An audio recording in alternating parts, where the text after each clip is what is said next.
առաջ մղելու այդ շահերը։ Իսկ հետաքրքրությունը ուղղակի կրկնեմ, դուք վերցրեք Միացյալ Նահանգների արտաքին առևտրի ծավալը եւ տեսեք, թե ինչ տոկոս է կազմում Հարավային Կովկասը այդ ծավալի մեջ։ Այլ չափանիշ գնահատելու համար երկրի տնտեսական հետաքրքրություն ուղղակի չկա, աշխարհում գոյություն չունի։ Այսքանը բան մոռացա թե չէ։ Հա, Արցախի վերաբերյալ։ Արցախի վերաբերյալ իրատեսականը այսօր վերադարձի իրավունքն է։ Այսօր ես իրականը տեսնում եմ միայն այս հատվածը։ Բայց աշխարհը այնպիսի տեմպերով է փոխվում, որ ոչ մեկը չգիտի, թե վաղը ինչ է լինելու, մի տարի հետո ինչ է լինելու, եւ օրինակ Միացյալ Նահանգների այդ էսկալացիայի ճանապարհով աշխարհը գոտիների բաժանելը ուր է մեզ բերելու։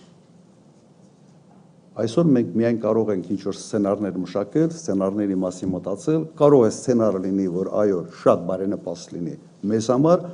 կարող է նաև սցենարը լինի, որ շատ անբարենպաստ լինի մեզ համար։ Դրա համար այսօր միայն խոսում ենք վերադարձի իրավունքի մասին, որը իր հետևից բերելու է գույքային նաև որոշակի իրավունքների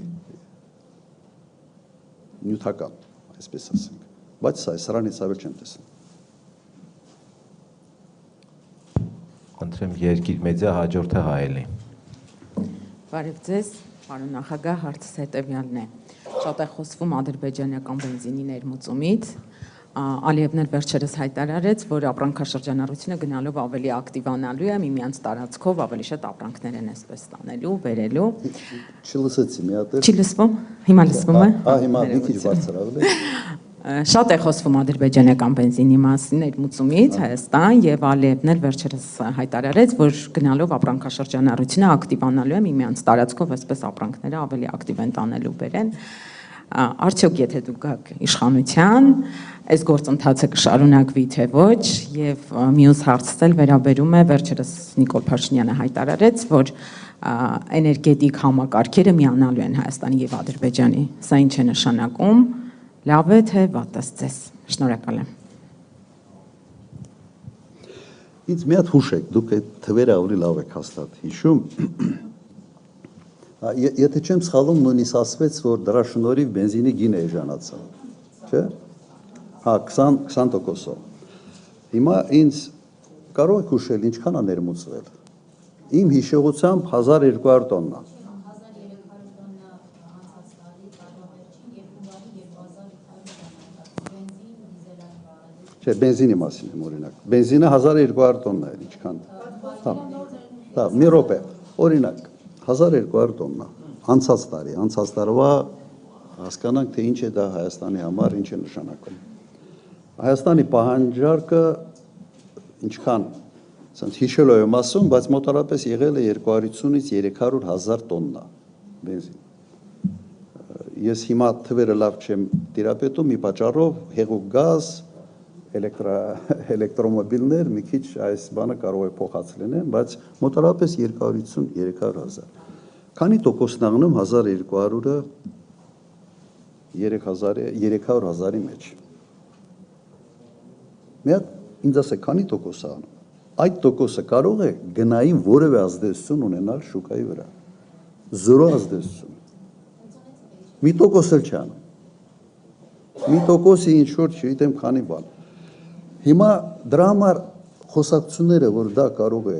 ասենց դրա շնորհիվ գներն իջել, աբսուրդ է եւ հիմարություն։ Ավելի շատ ես սրանունը դրել եմ քարոզչական բենզինի ներմուծում քարոզչության համար։ Հիմա ինչի համար են գները իջել։ Դուք եթե հետաքրքրվեք ընդհանրապես ինչ է կատարվում աշխարհում նավթային շուկայում, դուք կտեսնեք, որ վերջերս բավական մեծացրել են արտահանումները նավթային Սաուդյան Արաբիայի, Բրազիլիայի, Միացյալ Նահանգների եւ Կանադայի կողմից։ Եվ սա բերել է նավթի էժանացման, ինչը ավտոմատ իր հետ բերում է նավթամթերքի էժանացման։ Սա ուղղակի մի այբոբեն է, որը հասկանում եմ մեր դաշտում քաղաքական հետևյալն է, մարդին ինչ ուզում է, կար դուրս է տալիս։ Վեճը չի թե հետո ինչ որ մեկը կվերլուծի, ինչ որ թվեր կբերի, թե չէ, բայց այդ առաջի բանը կայել է, ասենց դուրս տալու մոմենտը կա տեսնում ենք։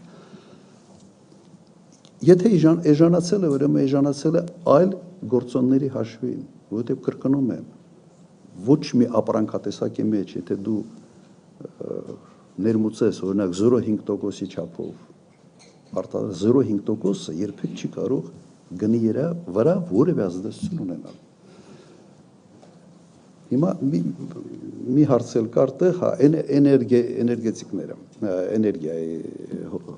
միացումը։ Նայեք, այստեղ իմիջիալուց բենզինի հարցով էլ կասեմ։ Մենք էլեկտրոէներգիա արտադրող հզորությունների ավելցուկ ունենք Հայաստանը։ Ադրբեջանն էլ ունի ավելցուկ։ Վատ չի եթե միանան, բայց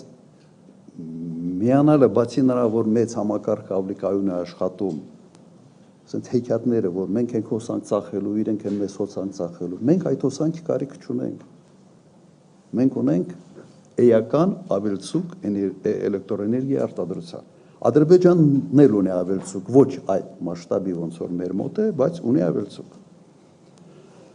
Իդեպ բենզինի մասին։ Ադրբեջանը ունի մեկ նավթազտարան, մեկ գործարան մեծ։ Եվ Ադրբեջանը ինքը հազիվ է բավարարում, այդ գործարանը հազիվ է բավարարում Ադրբեջանի պահանջները։ Անցած տարի Ադրբեջանը ներմուծել պրեմիում բենզին 120,000 տոննա Ռուսաստանից։ Նույնիսկ մեծ հարց է, թե բենզինը, որ այստեղ է եկել, դա ադրբեջանական բենզին է, թե ռուսական բենզին է։ Եվ հեքիաթներ պատմել նրա մասին, որ հեսա ադրբեջանական բենզինը կգա էժան եւ այլն, չունի այդ բենզինը։ Ադրբեջանը այդ քանակի վառելիք չունի, ինքը ներմուծում։ Դիզվառելիքով այո, ինքը բավարարում է ամբողջությամբ իր պահանջները, մի քիչ էլ կարա արտահանի։ Սա է իրական պատկերը։ Դրա համար մի լսեք։ Ճիշտ է, բարի հեքիաթ է, բայց ինչ վերաբերում է ընդհանրապես լավ է թե վատ է, լավ է։ Բայց ով է ում ավելի մեծ լավություն անում, ապրանք առնողը, թե ապրանք ծախողը։ Ապրանք առնողը։ Վերջում Հայաստանում գեներացված գումարները գնում են Ադրբեջան։ Եվ սա որպես ինչ որ մի մեծ լավություն, ես ուղղակի անկեղծ ասեմ, չեմ հասկանում։ Ես 10 տարի նախագահ եմ եղել, երբեք վառելիքի ներմուծման մենք խնդիր չենք ունեցել։ Իդեպ վառելիքը բերում էինք ոչ թե պետությունը չէր բերում, մասնավորը բերում էր իմ հիշելով Վառնայից, Բուլղարիայից։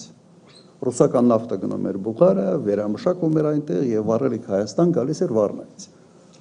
Նավահանգիստ Պոցից Հայաստան։ Ադրբեջանի երկաթուղու կարիք ընդհանրապես չկար։ Հիմա եթե դա նոր հնարավորություններ է տալիս, նորմալ է։ Բայց մտածի քո գումարները ուր են գնում եւ ինչ են ֆինանսավորում։ Իսկ կշարունակվի ձեր իշխանության օրոք, եթե կայք իշխանությանը գործընթացը։ Նայեք, իշխանությունը համենայն դեպս իմ ժամանակ երբեք բենզին, վառելիք, դիզել բանում մենք չենք ներմուծել, մասնավորն են ներմուծել։ Հիմա եթե մասնավորի մոտ պարզվի,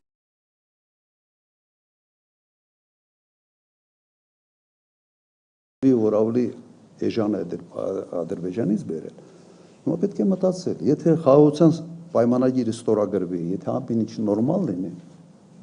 թող բերեն։ Ես մեծ կասկածներ ունեմ, որ դա այդպես է լինելու։ Բայց կրկնեմ, իրենք այդ քանակի վառելիք չունեն։ Ուղղակի չունեն։ Իրենք են ներմուծում։ Հիմա եթե պիտի ռուսական բենզինը ներմուծվի Ադրբեջան, հետո Ադրբեջանից գա Հայաստան որպես ադրբեջանական բենզին, ես առնում ու դնում են քարոզչական վառելիք։ Նախարարն էլ գնա սահմանում դիմավորի, ինչ որ պլակատներով բանով նստեն, ինչ որ բաներ, երկեն, լավ ամոթ է։ Ամոթ է, ինչի տեղ եք դրում մեր ժողովրդին։ Դե մտածում են, թե ոչ մեկը մի հատ չի մտնելու, չի ուսումնասիրելու, այդ թվերին չտիրապետելու եւ չի հանրայնացնելու, դա մոտ։ Եթե մի սուրճ խնդրեմ ինձ կբերեն, դեմ չեք չէ դուք, որ կասեն չարաշահում է իր բանը, դիրքը։ Խնդրեմ Հայելի հաջորդը Փաստ ինֆո։ Մարիամ Հակոբյան, Հայելի կետեմ, պարոն նախագահ, ես իմ հարցը կուզեմ ձևակերպել։ Շատ կներեք, մի բան կտրեմ, ես նույնիսկ այն ժամանակ մի անգամ զանգել էի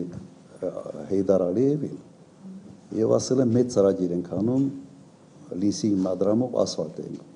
Ես անձամբ զանգել եմ իմ գրասենյակից եւ իրեն առաջարկել եմ, որ բիտումը մենք իրենցից առնենք։ Այո, Իրանից ենք բիտումը, ասի լավ էլ քայլա, մենք նաև սկսենք տնտեսական հարաբերություններ ձևավորել։ Ինքը ասեց, մի երկու օր դուր մտածեմ, հետ կզանգեմ։ Երկու օր հետո զանգելա, գիտեք ինչ ասա։ Ասելա, ճիշտ ես ասում, բայց մեր մոտ կարող է դա սխալ ընկալու է։ Ես որ այդ գործարքին գնամ, ինձ շատ լուրջ քննադատության տակ կհայտնվեմ։